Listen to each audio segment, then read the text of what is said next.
L'assurance emprunteur couvre-t-elle automatiquement la perte d'emploi?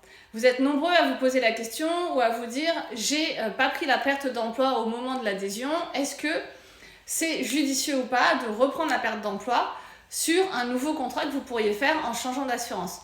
Je vais vous répondre. Alors, comme d'habitude, il y a beaucoup de contrats sur le marché qui sont différents. Et pour la perte d'emploi, on appelle ça PE, donc perte d'emploi. Il y a des contrats sur le marché qui ne le proposent pas du tout.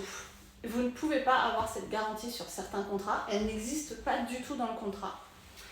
Il y en a d'autres sur le contrat où vous allez l'avoir, mais attention, on ne prend pas en charge. Attendez. On reprend. Donc ça ne prend pas en charge dans la majorité des contrats. La faute lourde. La faute grave. Ça ne prend pas en charge les démissions. Si tu démissionnes, que tu perds ton emploi, même si tu as le droit à Pôle emploi, par exemple, alors je ne suis pas sûre que ça s'appelle comme ça, maintenant ça va être France Travail, et bien malheureusement, dans tous les cas, si c'est une démission, l'assurance emprunteur avec la perte d'emploi ne fonctionne pas.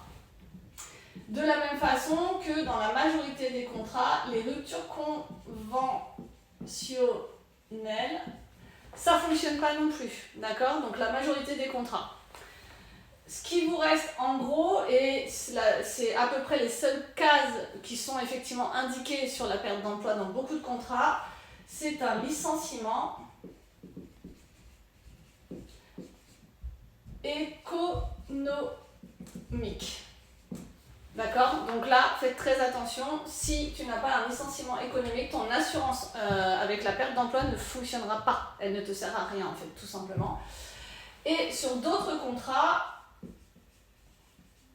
tu as le même type d'exclusion, sauf que ça accepte les ruptures conventionnelles. D'accord? Mais ils ne sont pas très nombreux et quand tu as le contrat avec la rupture conventionnelle par exemple, je pense à un contrat en particulier, et bien le souci ça va être après les clauses d'indemnisation en invalidité permanente partielle par exemple, qui est moins intéressante qu'un autre type de contrat. Et comment ça fonctionne maintenant? Dans la majorité des cas, tu as ce qu'on appelle un délai de carence.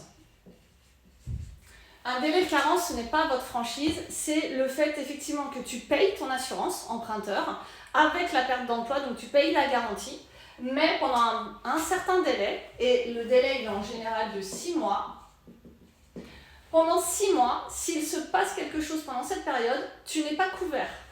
C'est-à-dire que là, tu prends un contrat, tu le prends tout de suite, passe 1 mois, 2 mois, 3 mois, 4 mois, 5 mois, 6 mois. Donc pendant cela, tu as la carence.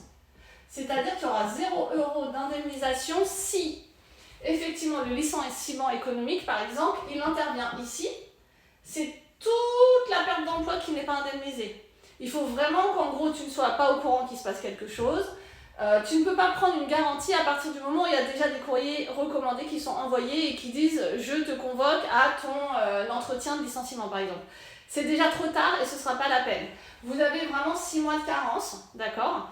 Et une fois le délai de carence de passer, c'est-à-dire que là, à partir des 6 mois, vous vous retrouvez effectivement ici par exemple avec un licenciement, et bien à ce moment-là, tu as une franchise qui est en général de 90 jours. Donc on rajoute 3 mois, d'accord? Ça veut dire que le jour où tu souscris ici, bah, il faut qu'il ne se passe rien du tout pendant cette période. Et après, même si c'est passé quelque chose, nous, l'assureur viendra indemniser à partir du 9e mois, d'accord? Et il n'interviendra que là. Et attention, ils n'interviennent que sur 365 jours. D'accord? C'est 1 an maximum d'indemnisation. Si tu restes au chômage 2 ans, 3 ans, etc., l'assurance, de toute façon, ne prend en charge ton prêt qu'à hauteur de la quotité d'assurance que tu as, maximum sur 1 an. Donc vraiment, c'est quelque chose où personnellement, moi, je ne le propose pas. Et c'est surtout que ça coûte très très cher. Pour vous donner un exemple, j'ai fait un devis pour une de mes clientes qui voulait vraiment avoir cette garantie-là en plus. Elle était à 41 € par mois, d'accord? Donc avec toutes les garanties que j'explique sur mes vidéos. Et avec la perte d'emploi en plus, elle montait à 68 €. Donc vraiment, je ne suis pas certaine que ce soit une garantie qui vous serve vraiment à quelque chose, malgré le fait qu'on voit beaucoup d'entreprises malheureusement fermées depuis 2-3 ans. Mais voilà, vous avez vraiment un contrat, une garantie plutôt, avant de la mettre en place, avant d'y avoir droit. Et comment y avoir droit, ça peut être vite compliqué.